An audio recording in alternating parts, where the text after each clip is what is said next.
രാമായ രാമഭദ്രായ രാമചന്ദ്രായ വേദസേ രഘുനാഥായ നാഥായ സീതായ പദയേ നമഃ. ഓം രാം രാമായ നമഃ. ഹരേ കൃഷ്ണ. ഞാനിന്ന് നിൽക്കുന്നത് നമ്മുടെ ശ്രീരാമചന്ദ്രസ്വാമിയുടെ തൃപ്രയാറുള്ള ക്ഷേത്രത്തിലാണ്.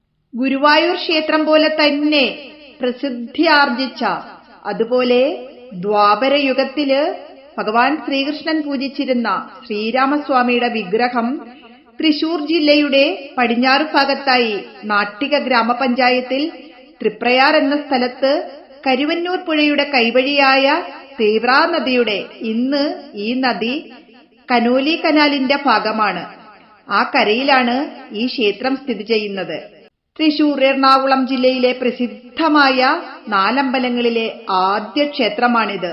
ഇരിഞ്ഞാലക്കുട കൂടൽമാണിക്യം ക്ഷേത്രം, തിരുമൂഴിക്കളം ശ്രീ ലക്ഷ്മണ പെരുമാൾ ക്ഷേത്രം, പായമ്മൽ ശത്രുഘ്നസ്വാമി ക്ഷേത്രം എന്നിവയാണ് നാലമ്പല ക്ഷേത്ര ദർശനത്തിലെ ക്ഷേത്രങ്ങൾ. കേരളത്തിലെ ഏറ്റവും പ്രധാനപ്പെട്ട ശ്രീരാമക്ഷേത്രമാണിത്. ഭഗവാൻ ശ്രീകൃഷ്ണൻ ദ്വാരകയിൽ പൂജിച്ചതാണ് ഈ വിഗ്രഹം എന്നാണ് പറയപ്പെടുന്നത്. ഗണപതി, ദക്ഷിണാമൂർത്തി അതായത് പരമശിവൻ, ധർമ്മശാസ്താവ് ശ്രീകൃഷ്ണൻ, കൃഷ്ണനാണെങ്കിലോ നമ്മുടെ ഗോശാല കൃഷ്ണനായിട്ടാണ് ഇവിടെ ഇരിക്കുന്നത്. പിന്നെ ഹനുമാൻ, ചാത്തൻ എന്നിവരാണ് ഇവിടത്തെ ഉപദേവതകൾ. വൃശ്ചിക മാസത്തിലെ കൃഷ്ണപക്ഷ ഏകാദശി ദിവസം ഇവിടെ പ്രത്യേകം ഏകാദശി വിളക്കും ഏകാദശി മഹോത്സവവും നടക്കുന്നു. മീനമാസത്തിലെ ആറാട്ടുപുഴ പൂരത്തിന് നെടുനായകത്വം വഹിക്കുന്നത് തൃപ്രയാർ തേവറാണ്. തൃപ്രയാർ തേവറെന്നും തൃപ്രയാർ അപ്പനെന്നും എല്ലാം ശ്രീരാമസ്വാമിയെ ഇവിടത്തെ ജനങ്ങൾ വിളിച്ചു വരുന്നു. വാമനാവതാര വേളയിൽ ഭഗവാൻ ത്രിവിക്രമനായി വളർന്നു വന്നപ്പോൾ ഭഗവാന്റെ ഒരു പാദം സത്യലോകത്തിലെത്തി. ബ്രഹ്മാവ് പരിഭ്രമിച്ച് തന്റെ കമണ്ഡലുവിലുള്ള തീർത്ഥമെടുത്ത് ഭഗവത് പാദത്തിൽ അഭിഷേകം ചെയ്തു. ആ തീർത്ഥജലം അവിടെ നിന്നൊഴുകിയപ്പോൾ കുറെ ഭാഗം ഭൂമിയിലും പതിച്ചു എന്നാണ് ഐതിഹ്യം. ആ തീർത്ഥജലമാണത്രേ തൃപ്രയാറായത്. തിരുപാദം കഴുകിയത് ആറായി തീർന്നപ്പോൾ തിരുപ്പാതയാറായി. പിന്നീട് അത് ശോഷിച്ച് തൃപ്രയാറായി മാറി എന്നാണ് പറയുന്നത്. തൃപ്രയാറപ്പന് അഭിഷേകത്തിനായി വരുണൻ കൊടുത്തയച്ച തീർത്ഥവുമായി എത്തിയ ഗംഗാനദി അഭിഷേകത്തിന് ശേഷം തിരിച്ചുപോകാൻ വിസമ്മതം പ്രകടിപ്പിച്ച് ഭഗവാന് ചുറ്റും പ്രദക്ഷിണം ചെയ്തുകൊണ്ടിരുന്നു. ഈ സമയം ദർശനത്തിനായി വന്ന ഭക്തർക്ക് ക്ഷേത്രത്തിലെത്താൻ തീരെ നിവർത്തിയില്ലാതായത്രേ. അപ്പോൾ ഭഗവാൻ നദിയുടെ ഗതി തിരിച്ചുവിടുകയും അങ്ങനെ തിരിച്ചുവിട്ട ആറ് എന്ന അർത്ഥത്തിൽ തിരുപുരൈ ആറ് എന്ന് വിശേഷിക്കപ്പെടുകയും പിന്നീടത് തൃപ്രയാറായി മാറുകയും ചെയ്തു എന്നു വേറൊരു ഐതിഹ്യം. നാലമ്പലങ്ങളിലെ മറ്റു മൂന്നിടത്തെയും വിഗ്രഹങ്ങൾ ദ്വാപരയുഗത്തിൽ ശ്രീകൃഷ്ണ ഭഗവാന്റെ പൂജ ഏറ്റുവാങ്ങിയ വിഗ്രഹങ്ങളാണ്. നാലു ഭാഗത്തും പർവ്വതങ്ങളാൽ ചുറ്റപ്പെട്ട ദ്വാരകാപുരിയിൽ നാലിടത്തും ദശരഥപുത്രന്മാർക്കായി ക്ഷേത്രങ്ങൾ പണിതിരുന്നു. കിഴക്കേ അറ്റത്തെ രൈവതക പർവ്വതത്തിലുള്ള ക്ഷേത്രത്തിൽ ശ്രീരാമനെയും വടക്കേ അറ്റത്തെ വേണുമന്ത പർവ്വതത്തിലുള്ള ക്ഷേത്രത്തിൽ ഭരതനെയും പടിഞ്ഞാറേ അറ്റത്തെ സുഗക്ഷ പർവ്വതത്തിലുള്ള ക്ഷേത്രത്തിൽ ലക്ഷ്മണനെയും തെക്കേ അറ്റത്തെ ലതാവേഷ്ട പർവ്വതത്തിലുള്ള ക്ഷേത്രത്തിൽ ശത്രുഘ്നനെയും പ്രതിഷ്ഠിച്ചു. കൂടാതെ ദ്വാരകാപുരിയുടെ ഒത്ത നടുക്ക് ഒരു മഹാവിഷ്ണു ക്ഷേത്രവും ഉണ്ടായിരുന്നത്രേ. അവിടുത്തെ പ്രതിഷ്ഠ ശ്രീകൃഷ്ണ ഭഗവാന്റെ പൂർവികർ 3 ജന്മങ്ങളിൽ പൂജിച്ചിരുന്ന അതിദിവ്യമായ മഹാവിഷ്ണു വിഗ്രഹമായിരുന്നു. ദിവസവും രാവിലെ പത്നിമാരായ രുക്മിണീ ദേവിക്കും സത്യഭാമാദേവിക്കുമൊപ്പം ഭഗവാൻ ഈ ക്ഷേത്രങ്ങളിൽ ദർശനം നടത്തിവന്നു. ദ്വാപരയുഗാന്ത്യത്തിൽ ഭഗവാൻ സ്വർഗാരോഹണം ചെയ്തതിനെ തുടർന്ന് ദ്വാരക കടലടിച്ചുപോയി. ആ മഹാപ്രളയത്തിൽ അവശേഷിച്ചത് ഭഗവത് പൂജ ഏറ്റുവാങ്ങിയ 5 വിഗ്രഹങ്ങൾ മാത്രമാണ്.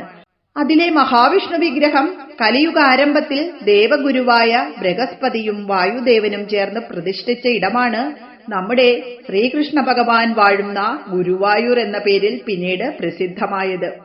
എന്നാൽ ദശരഥപുത്രന്മാരുടെ വിഗ്രഹങ്ങൾ പിന്നെയും ഒരുപാട് കാലം കടലിനടിയിൽ തന്നെ കിടന്നത്രേ. ഒരിക്കൽ അറബിക്കടലിൽ മീൻ പിടിക്കാൻ പോയ മുക്കുവന്മാരുടെ വലകളിൽ ആ വിഗ്രഹങ്ങൾ പെട്ടു.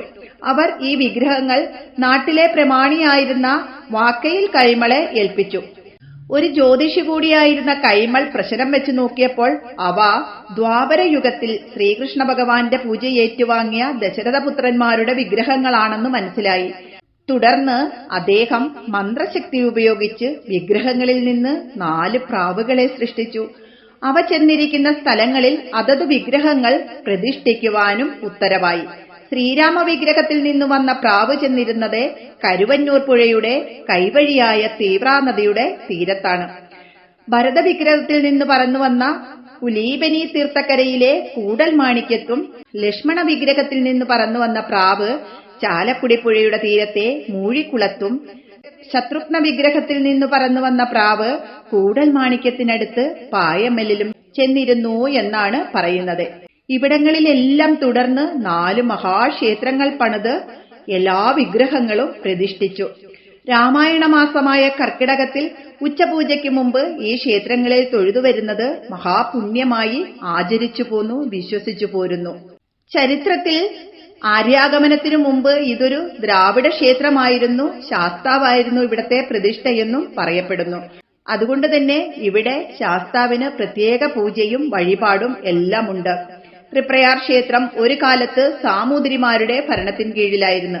പിന്നീട് ഡച്ചുകാരും മൈസൂർ രാജാക്കന്മാരും അതിനുശേഷം കൊച്ചി രാജവംശവും ക്ഷേത്രത്തിന്റെ അധീനത്തിൽ വെച്ചു. ഇപ്പോൾ ക്ഷേത്രം കൊച്ചിൻ ദേവസ്വം ബോർഡിന്റെ കീഴിലാണ്. ചിങ്ങമാസത്തിൽ ഓണത്തോടനുബന്ധിച്ച് തൃപ്രയാർ പുഴയിൽ വള്ളംകളി നടത്തിവരുന്നുണ്ട്. തൃപ്രയാർ ജലോത്സവം എന്നറിയപ്പെടുന്ന ഈ വള്ളംകളി 2004 തുടങ്ങിയത്. ചുവർ ചിത്രങ്ങളോടുകൂടിയ ഗോപുരവും നടപ്പന്തലും അതുപോലെ സേതുബന്ധനത്തിന്റെ ചുവർ ചിത്രവും എല്ലാം ചേർന്ന് മനോഹരമായ ശ്രീരാമസ്വാമി ക്ഷേത്രത്തിന്റെ അകത്ത് കടന്നാൽ ദർശനവശമായ കിഴക്ക് ഭാഗത്ത് ആനക്കൊട്ടിലും ശീവേലിപ്പുരയും കാണാം. ഇവിടത്തെ ഒരു പ്രത്യേകതയാണ് ക്ഷേത്രത്തിൽ കൊടിയേറി ഉത്സവമില്ല, അതുകൊണ്ട് തന്നെ കൊടിമരവുമില്ല. കിഴക്ക് ഭാഗത്ത് പുഴയിലേക്ക് ഇറങ്ങിച്ചെല്ലാൻ പടവുകളുണ്ട്. ശ്രീരാമസ്വാമി ക്ഷേത്രത്തിലെ പ്രധാന വഴിപാടാണ് അവിടുത്തെ കനാലിലെ മീനുകൾക്ക് ഊട്ട് നൽകുക. അവിടെ ചീട്ട് വഴിപാടാക്കിയാൽ മീനിന് കൊടുക്കാനുള്ള ഭക്ഷണം കിട്ടും. ഈ കടവിൽ ഭക്തർക്ക് കുളിക്കാൻ അവകാശമില്ല. കുളിക്കുവാൻ വേണ്ടിയും കൈകാലുകൾ കഴുകുവാൻ വേണ്ടിയും പ്രത്യേകം കടവുകളുണ്ട്. ഇവിടുത്തെ ഐതിഹ്യപ്രകാരം ബലിക്കല്ല് നിൽക്കുന്ന സ്ഥലത്താണ് ശ്രീരാമ വിഗ്രഹത്തിലെ പ്രാവ് വന്നിരുന്നത് എന്നാണ് പറയുന്നത്. അതിനാൽ ഇവിടുത്തെ ബലിക്കല്ലിന് വളരെയധികം പ്രാധാന്യമുണ്ട്. ആദ്യം ഇളകിക്കൊണ്ടിരുന്ന ബലിക്കല്ല് പിന്നീട് ഉറപ്പിച്ചു വെച്ചത് നാറാണത്ത് ഭ്രാന്തനാണെന്നും പറയുന്നു. ബലിക്കൽപുരയുടെ മച്ചിൽ ബ്രഹ്മാവിന്റെയും അഷ്ടദിക്പാലകന്മാരുടെയും രൂപങ്ങൾ കൊത്തിവെച്ചിട്ടുണ്ട്. ക്ഷേത്രത്തിന്റെ തെക്കുഭാഗത്ത് വെടിപ്പുരയുണ്ട്. മീനൂട്ട് പോലെ തന്നെ ഇവിടത്തെ പ്രധാന വഴിപാടാണ് വെടിവഴിപാട്. കേരളത്തിലെ വൈഷ്ണവ ദേവാലയങ്ങളിൽ വെടിവഴിപാട് നടക്കുന്നത് അത്യപൂർവമാണ്.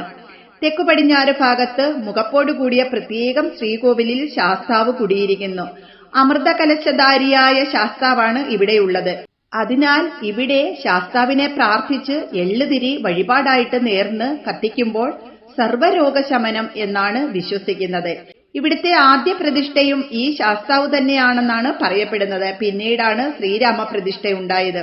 ക്ഷേത്രത്തിന്റെ വടക്ക് ഭാഗത്ത് പ്രത്യേകം നമ്മുടെ ശ്രീകൃഷ്ണ ഭഗവാനും പ്രതിഷ്ഠയുണ്ട്. ഗോശാല കൃഷ്ണനായിട്ടാണ് പ്രതിഷ്ഠ. അതിനാൽ ശ്രീകോവിലിന് ചുറ്റും ഗോശാലയും പണിതിട്ടുണ്ട്. ശ്രീരാമസ്വാമിയുടെ ശ്രീകോവിൽ എല്ലാ ക്ഷേത്രങ്ങളെക്കാളിലും വലിപ്പമുള്ള ഒറ്റ നില വട്ട ശ്രീകോവിലാണ്. കരിങ്കല്ലിൽ തീർത്ത ഈ ശ്രീകോവിലിന് 160 അടി ചുറ്റളവുണ്ട്. ശ്രീകോവിലിന്റെ മേൽക്കൂര ചെമ്പുമേഞ്ഞ് സ്വർണ്ണത്താഴിക കുടത്തോടുകൂടി ശോഭിക്കുന്നു. അകത്തോട്ട് കടക്കാനായി 3 പടികളുണ്ട്. ശ്രീകോവിലിനകത്ത് 2 മുറികളാണുള്ളത്. അവയിൽ പടിഞ്ഞാറ് ഭാഗത്തുള്ളത് വിഗ്രഹം പ്രതിഷ്ഠിച്ച ഗർഭഗൃഹം. 6 അടിയിലധികം ഉയരം വരുന്ന അഞ്ജനശിലാനിർമ്മിതമായ വിഗ്രഹത്തിൽ നമ്മുടെ ഭഗവാൻ കുടികൊള്ളുന്നു. ഖരൻ, ദൂഷണൻ, ത്രിശിരസ് എന്നീ 3 രാക്ഷസന്മാരെയും അവരുടെ 10,000 പടയാളികളെയും വെറും 3.25 നാഴിക കൊണ്ട് നിഗ്രഹിച്ച ശേഷം പ്രദർശിപ്പിച്ച വിശ്വരൂപമാണ് ഇവിടത്തെ പ്രതിഷ്ഠയുടെ രൂപമെന്ന് വിശ്വസിക്കുന്നു. ചതുർബാഹുവായ ശ്രീരാമസ്വാമി പുറകിലെ വലത് കൈയിൽ തന്റെ വില്ലായ കോദണ്ഡവും പുറകിലെ ഇടത് കൈയിൽ സുദർശന ചക്രവും മുന്നിലെ വലത് കൈയിൽ അക്ഷമാലയും മുന്നിലെ ഇടത് കൈയിൽ പാഞ്ചജന്യം എന്ന ശംഖും ധരിച്ചിരിക്കുന്നു. മുന്നിലെ വലത് കൈ അഭയമുദ്രാങ്കിതം കൂടിയാണ്. തൃപ്രയാറപ്പൻ ത്രിമൂർത്തി ചൈതന്യത്തോടു കൂടിയ മൂർത്തിയാണ്. അതായത് ഭഗവാന്റെ കൈകളിലെ ശംഖചക്രങ്ങൾ വിഷ്ണുവിനെയും കോദണ്ഡം ശിവനെയും അക്ഷമാല ബ്രഹ്മാവിനെയും പ്രതിനിധീകരിക്കുന്നു. ഖരപഥത്തിന് ശേഷമുള്ള ഭഗവാനായതിനാൽ അത്യുഗ്രമൂർത്തി കൂടിയാണ്. ഈ ഉഗ്രത കുറയ്ക്കാനെന്ന സങ്കല്പത്തിൽ ഭഗവാന്റെ ഇരുവശവും ലക്ഷ്മി ദേവിയെയും ഭൂമിദേവിയെയും പ്രതിഷ്ഠിച്ചിട്ടുണ്ട്. ഈ പ്രതിഷ്ഠ നടത്തിയത് വില്വമംഗലം സ്വാമിയാറാണെന്ന് വിശ്വസിച്ചു വരുന്നു. വിഗ്രഹത്തിൽ സ്വർണഗോളിക ചാർത്തിയിട്ടുണ്ട്. വിശ്വപ്രകൃതിയുടെ മൂല തേജസ്സിനെ പൂർണ്ണമായും ആവാഹിച്ചുകൊണ്ട് തൃപ്രയാറപ്പൻ ശ്രീദേവി ഭൂദേവി സമേതനായി ഭക്തർക്ക് അനുഗ്രഹം ചൊരിഞ്ഞ് തൃപ്രയാറപ്പൻ വാഴുന്നു. ഹരേ കൃഷ്ണ. ജയ് ശ്രീ രാധേ രാധേ.